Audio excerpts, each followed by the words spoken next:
Okay. Hi friends.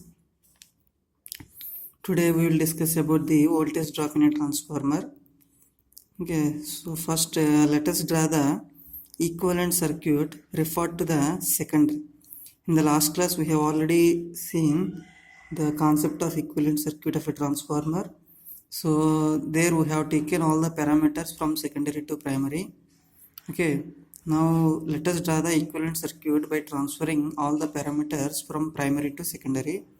So if you transfer the resistance from primary to secondary, so it will be R02, and if you transfer the resistance from secondary to primary to secondary,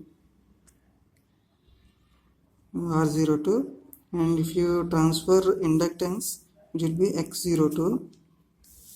Okay, and the load, that will be V2, and here it will be actually E2, that will be equal to K into E1, right?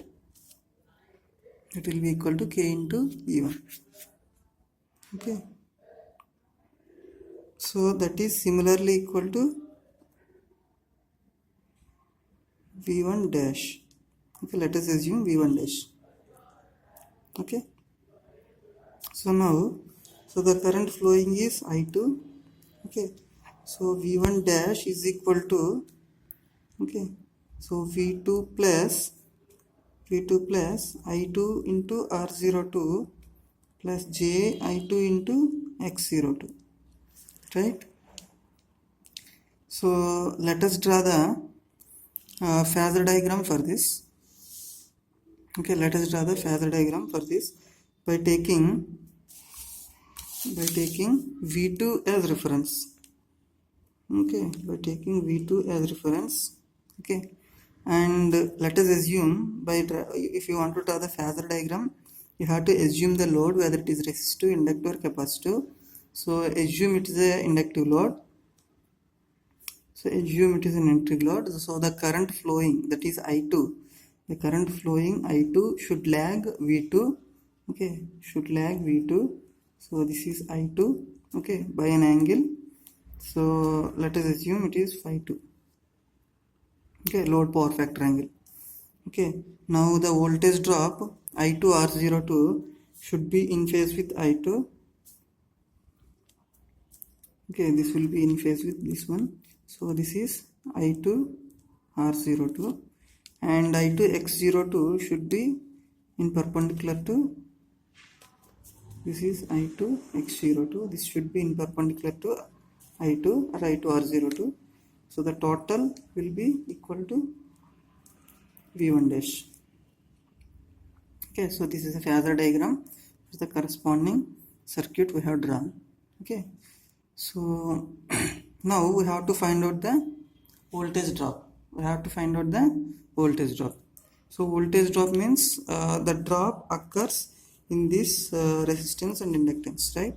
So here the voltage is V1 dash, here voltage is V2. So V2 is less than V1 dash. Okay, so because of the drop in the resistance and inductance, so now we have to find out that drop. So this is the difference of V1 dash and V2, right? So the difference of V1 dash and V2 gives the voltage drop.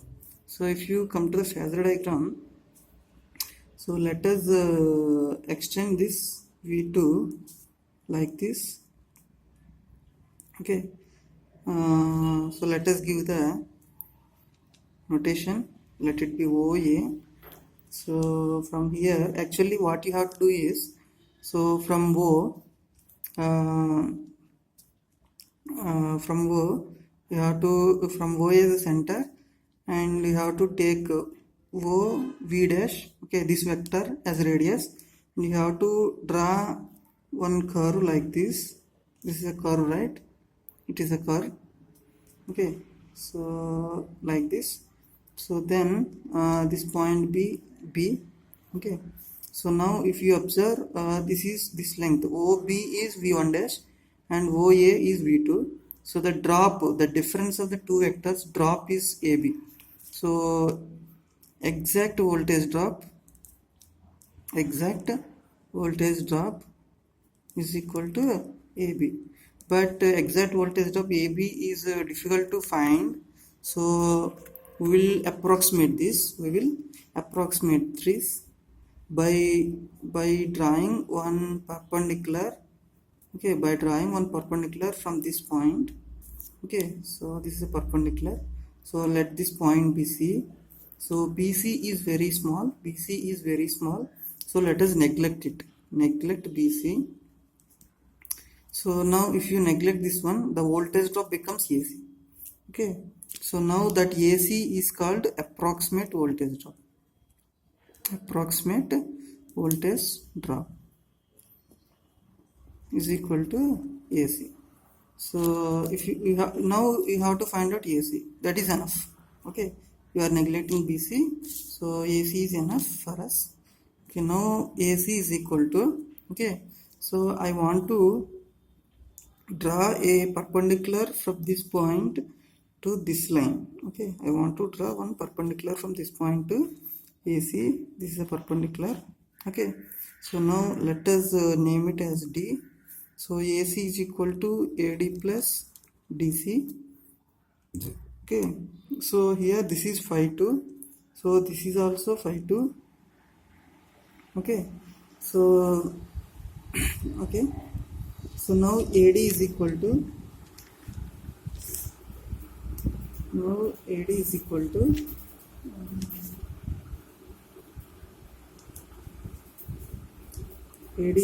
to I2 R02 cos phi 2, I2 R02 cos phi 2 plus next DC. DC is nothing but here you draw like this. This is a point, let it be E and F. Okay, these 2 points are E and F. Okay, so now DC equal to EF. Okay, DC equal to EF, and this is phi 2. So if you observe, this will become phi 2. So this is phi 2 and this is 90 degrees. This will be 90 minus phi 2. So this is phi 2. Okay, so if this is phi 2, the horizontal component EF, okay, becomes I2 x02 sin phi 2. Okay, so here this will be I2 x02 sin phi 2. Okay, so this is the voltage drop. So voltage drop VD is equal to I2 R02 cos phi 2 plus I2 x02 sin phi 2. Okay. Okay. So this voltage drop is applicable for lagging loads. Okay, we have taken here the load is lagging. The load is inductive load. Okay. So if you take a capacitive load, here it will become minus. So you can write plus for lagging, minus for leading. Okay, if you take a unity power factor load, okay, if you take a unity power factor load, that means phi 2 is equal to 0. If you keep phi 2 is equal to 0 here, okay, unity power factor load means it is nothing but a resistive load. Okay, so keep phi 2 0 here and 0 here. So this will become 0 and this will become 1. So it will be only I2 R02 because it is a resistive load. Okay, thank you.